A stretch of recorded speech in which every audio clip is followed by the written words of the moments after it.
And when the rhythm start to beat, look how it take away the pain. I can't explain it in my veins. Find myself down in Port of Spain. I'm not the same, so contemplate. All right, everybody. So welcome back again. Thank you very much for joining us on this beautiful Monday morning in Trinidad and Tobago. We do appreciate it. All right, so let's look back a bit, all right, a few days ago. So 15 new agreements between Trinidad and Tobago and India to boost agriculture, health, education, trade, culture, and even digital services. So some of the benefits derived from last week's visit of the Prime Minister of India, Narendra Modi, to this country. Well, this morning we examine what this means for business in Trinidad and Tobago. And this morning we do have on the line Chief Executive Officer of the American Chamber of Industry and Commerce, Mr. Nirad Tiwari. Nirad, thank you very much for joining us this morning. We do appreciate it. Good morning, Marlon. Good morning to everyone in studio and all your viewers and listeners. Thank you for having me. It's a pleasure to be here as always. Of course. Well, Nirad, let's look at this. It seems to be a bag of goodies for Trinidad and Tobago. And more so members of the business community. It could be described maybe more than a bag of goodies for this country and for people here.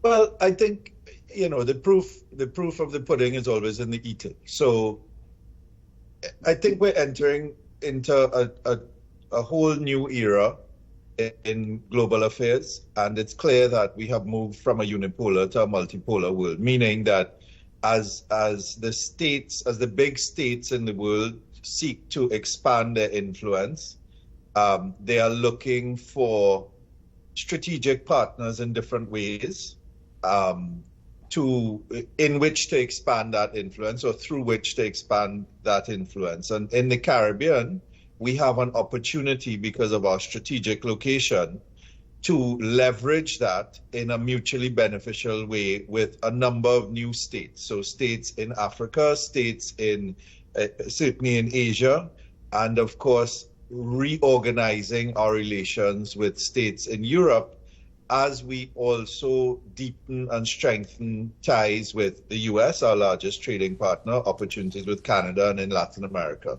Now, in terms of the relations with India, we being designated a priority country under India's sort of New India policy, where India is seeking to modernize herself, where India is seeking to expand her global influence, where PM Modi is just in the first year of his third term, and therefore there are a few years left even in this term. And we have a new government seeking to find specific ways to expand investment, increase investment in Trinidad and Tobago, and hopefully accelerate the diversification of the economy. We have a lot of opportunities. So we've had the SEZ legislation. As I said, we're strategically placed in this hemisphere.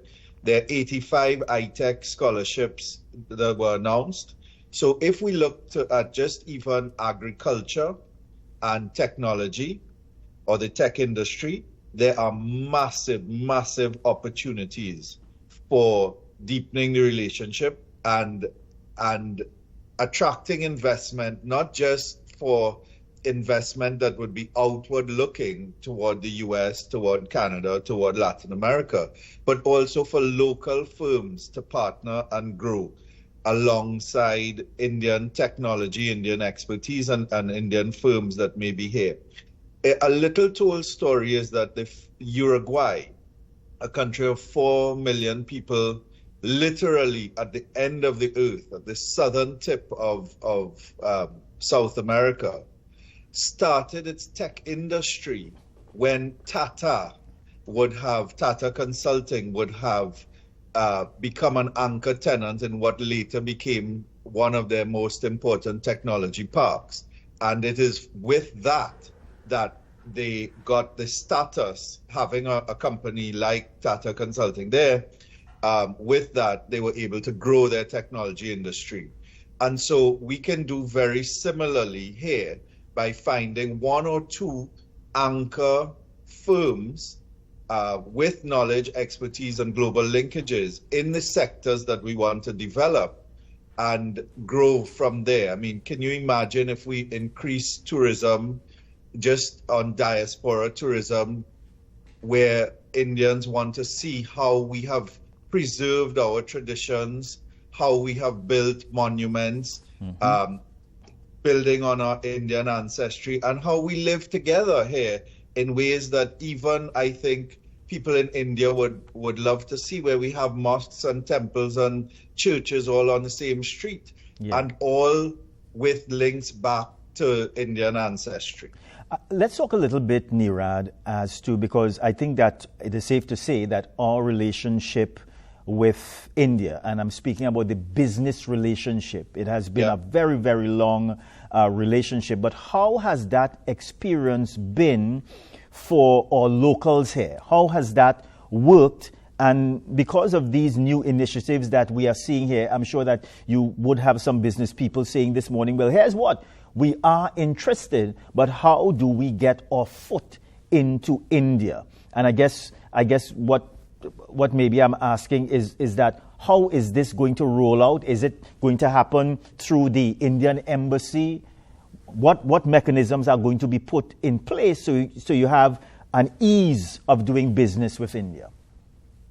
Well, I think there are many things that have to happen at the same time, right? So generally, we have to continue working to make our business climate friendly to investment. And of course, part of what was announced was a continuation of policies from the last government to this one, using the UPI system, which allows for electronic transactions to be processed seamlessly. So the adoption of that, there's the Indian Aadhaar system. I was surprised that we didn't hear anything about it, but this was the government identity system that we have been working on, we being the country, have been working on with India, building on their technology for a unique national identification number that can then be linked to government services and the like. So I do have a question around that. But so if we enhance our own government services, we're doing just under, I think, 400 million US in trade with India at the moment. And if we can increase that by 50%, if we could increase it by 150%, that becomes $1 billion US dollars in trade, would be quite significant. So yes, there's a big role to play working with the Indian High Commission here in Trinidad and Tobago. And then with our state agencies, our High Commission to India will have to play a role in assisting to connect interested Trinbagonian and Caribbean businesses with India, but also vice versa. And I'd say that as we continue to develop sport and cultural links, if we continue to produce, in particular, cricketers that are capturing the imagination of the Indian population, then it helps, because one of the things that helps in business is if people know what country they are looking at, and so they know Trinidad and Tobago, right? And then a lot of our cricketers are doing business in India. We have Kiran Pollard and Dinanath Ramnarayan trying to develop the sports center here. We have Dwayne Bravo doing a number of things there. You have Sunil Narayan and others. So we just need to leverage what already exists. And of course, we have a lot of connections in the health sector already. So there are a number of healthcare workers here from India, and a number of our senior doctors are doing business with India, whether it be Indian instruments for the health system, like surgical instruments and the like. And so there's a lot of room for collaboration. The trickiest one would be, of course, pharmaceuticals, but there are opportunities there, and we just have to ensure that the regulatory framework protects consumers but allows for competition. Yeah. And I was going to that point, Nirad, because I know that over the years there may have been some concern here as to the quality, the integrity of the product coming in from India. And a good point, pharmaceuticals, there has always been, this sort of hesitation to accept pharmaceuticals from India. I think that the history will show in Trinidad and Tobago that we are more open to companies from the UK, the United States, and so on. Speak to the quality and the standards, if you can, as it relates to products from India. Yeah. I mean, I'm not a medical professional, right? So I don't want to pronounce on yes. on everything, right? But broadly speaking, yes, where you have production at the scale and quantity in the pharmaceutical sector that you have in India, you will have high quality products, and you will have those that are not as high quality, right? But the Indian generic drugs, by and large, have been working very well and at a fraction of the cost of others. But like anything else, consumers will have to choose. So do you want a piece of brand name clothing, or do you want something that looks the same that you can get at a cheaper price? And these are things that we will have to look at over time. The bigger question, I suppose you're asking, is how will that affect or be considered in government procurement? Because the state is one of the largest consumers of pharmaceuticals in the country.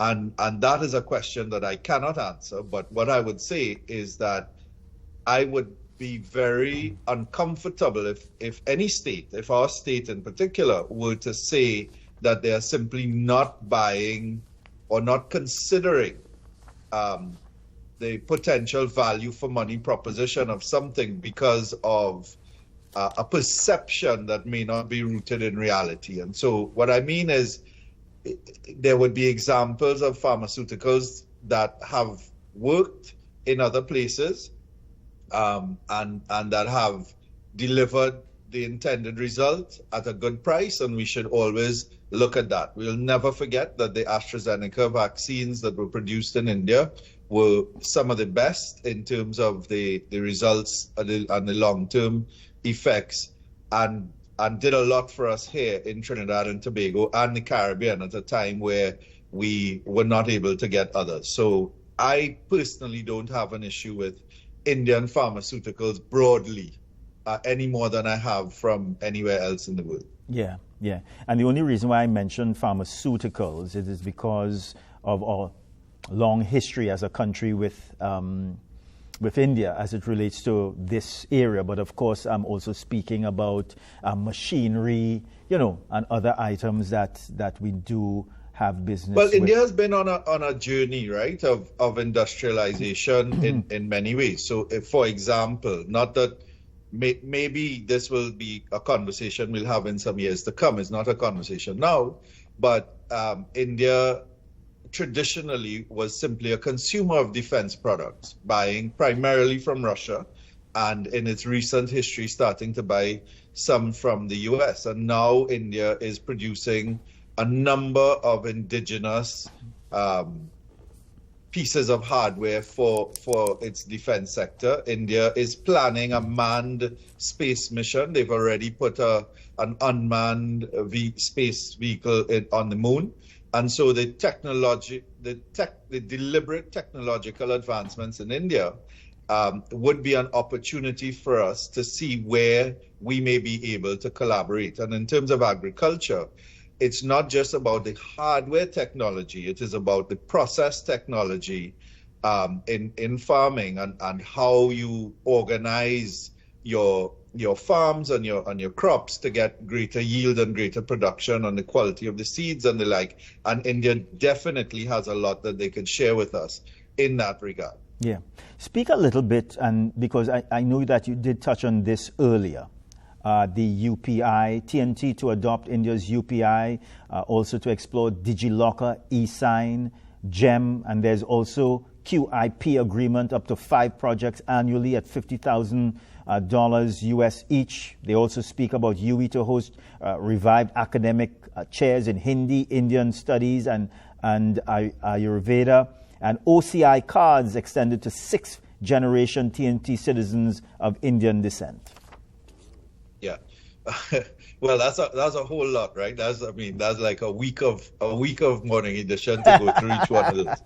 Um, but I mean, look, the OCI cards are really simple. The OCI cards, consider it something like a green card to the US, Okay. and except that you get that based on your heritage. So if you have a grandparent, well, a foreparent, 6 generations hence, you would be eligible to be able to get an OCI card, which would allow you to do almost anything in India except vote. So you could work, you could go in visa free, you can stay without having to register and the like. So it's something that people can get and just have. They may never use it. They may want to use it sometimes.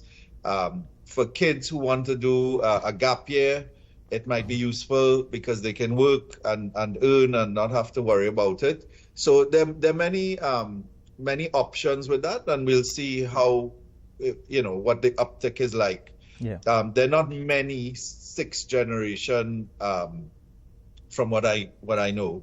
There are not many 6th generation descendants of India here in Trinidad and Tobago. The furthest back I could find mine is a questionable 5. So, so it should cover more or less anyone who's had an Indian ancestor here in Trinidad and Tobago, if they want it. But the interesting things were the first set of things you spoke about, right? So what that is a combination of technology and expertise that would allow us to modernize our government infrastructure digitally to interact with the citizens. So you have the payment system, which is the UPI, and then you have the technologies that would allow for secure e-signatures, that would allow for more digital collaboration amongst ministries on open data and the like. And if we can do that, if we can do some of those things, that is digitize our government services to make our interactions as citizens with the state happen with less friction, meaning easier, then it will allow for a rapid improvement in the ease of doing business. Because we sometimes think that ease of doing business is for those business people and is different from the things that citizens go through all the time, but it's one and the same. So if it's easier to go through immigration for the citizen, it's easier to go through immigration for the investor who may come in. If it is easier to register a company for the small business here, it is easier to register a business for the investor who may wish to come in. If it is easier to pay taxes for the individual, it is easier to pay taxes for the corporation, etc., right? Yeah. Nirad, I just have about 1 minute again, but I think it is safe to say, maybe safe to say, that what has been placed on the table here between from the Indian government and the Prime Minister of India, Narendra Modi, I think that it is safe to say maybe that members of the business community are pleased with what they see.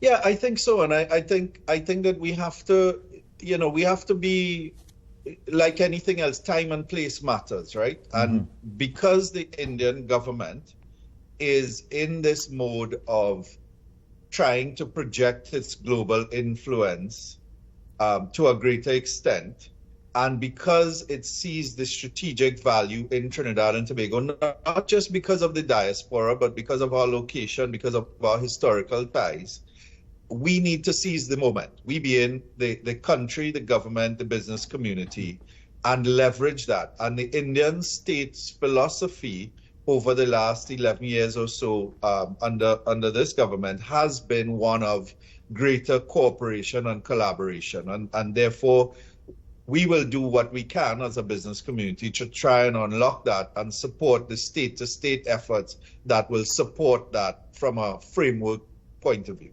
Yeah, Nirad, it's always a pleasure speaking with you. Thank you very much for your perspective this morning. Bye for now, sir. Thanks for having me, and be safe. All right, we are going to a very short break, everybody. We are coming back. Look how we take away the pain. I can't explain it in my veins. Find